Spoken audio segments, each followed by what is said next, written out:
New York City, 1957. The air crackles with the energy of a city on the brink of change. But beneath the skyscrapers and the bright lights, a different kind of revolution is brewing. A revolution stained with blood and fueled by betrayal. It's a story that will change the face of organized crime forever.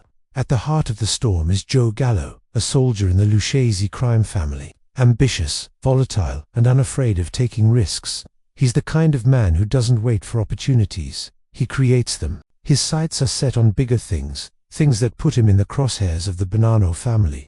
The tension is palpable, like the calm before a storm.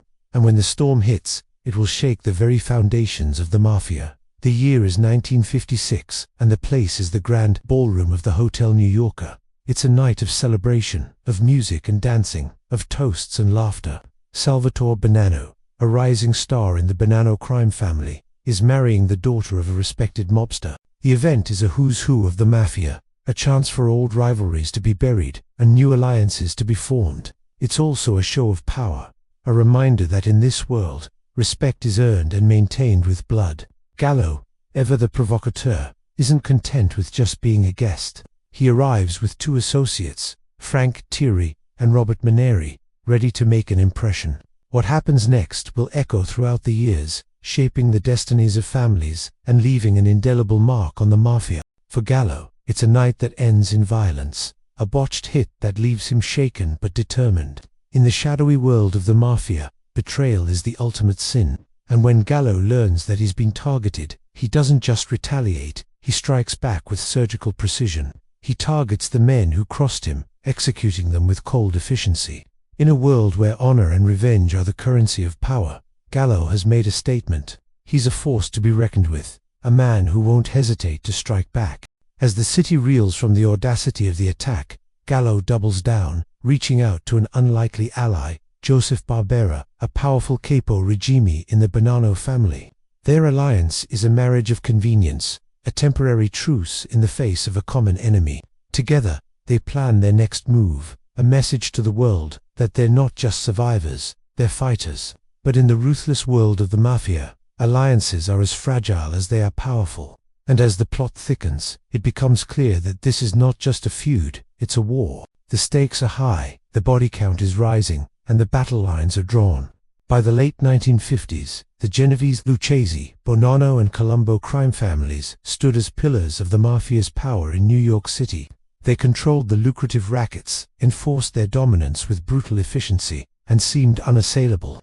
But beneath the surface, cracks were forming, alliances were tested, and a shift in power was on the horizon. For the Colombo family, led by the enigmatic Joseph Profaci, it was a time of ambition and expansion. They sought to grow their territory, their influence, and their wealth, setting them on a collision course with the Bonanno family. Tensions flared, tempers rose, and the fragile peace began to unravel, pulled apart by the winds of change and ambition. And at the center of this maelstrom was Gallo, a soldier in the Lucchese crime family.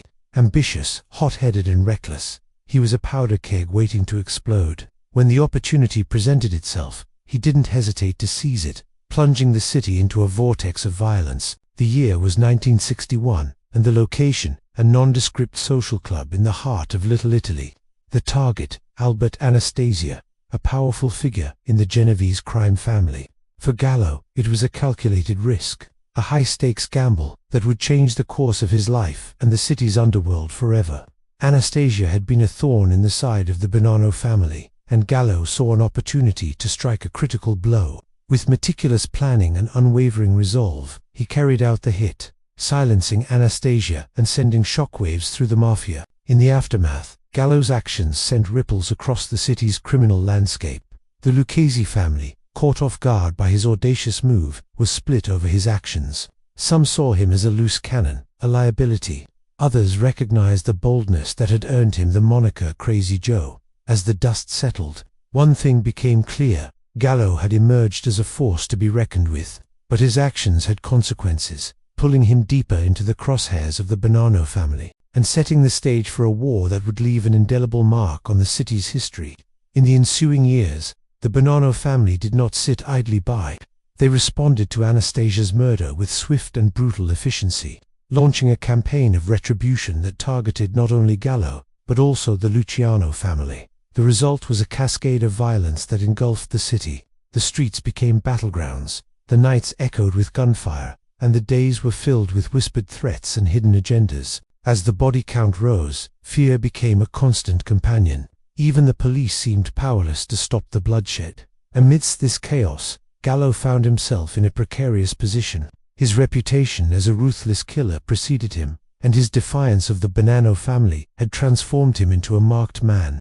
Every shadow seemed to hold a potential threat. Every stranger could be an assassin. Yet despite the danger, Gallo refused to back down. He dug in, defiantly holding his ground and preparing for the inevitable showdown. The question was, could he stand alone against the full force of the Bonanno family and emerge victorious? Or would he become another casualty in the city's endless cycle of violence? But as the war raged on, it became clear that neither side could claim a decisive victory.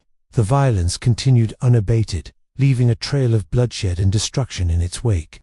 It was a stalemate that threatened to drag on indefinitely, a grim reality that compelled both families to seek a resolution. Peace talks were initiated, truces were declared, and a tentative agreement was reached, an uneasy alliance that brought a temporary halt to the bloodshed. Yet the underlying tensions remained, simmering beneath the surface, waiting for the next spark to ignite the flames of war once again.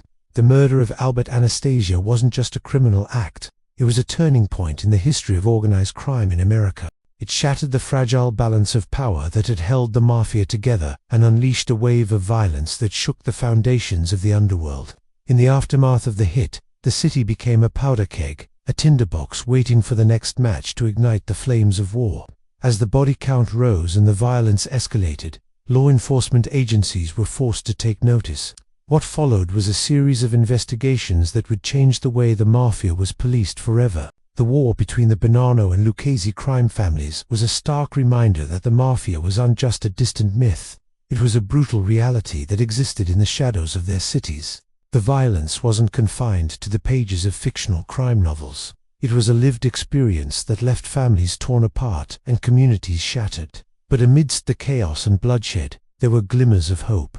Law enforcement agencies began to adapt, adopting new strategies to combat the ever-evolving tactics of the Mafia. Undercover operations became more sophisticated, intelligence gathering more thorough, and the net began to tighten around the mobsters. Slowly but surely, the tide began to turn, pushing back the darkness and bringing a measure of justice to a city that had known all too much of it. The war between the Bonanno and Lucchese crime families was a dark chapter in the history of organized crime in America. It was a brutal reminder of the lengths to which the mob would go to protect their turf and maintain their power. But it also served as a catalyst for change, forcing law enforcement to evolve and adapt to combat the growing threat. From the bloody streets of New York to the halls of justice, the story of Crazy Joe Gallo and the Bonanno crime family serves as a chilling reminder that behind the allure of the Mafia's mystique lies a world of violence and deception. It's a legacy that continues to shape the criminal underworld even today.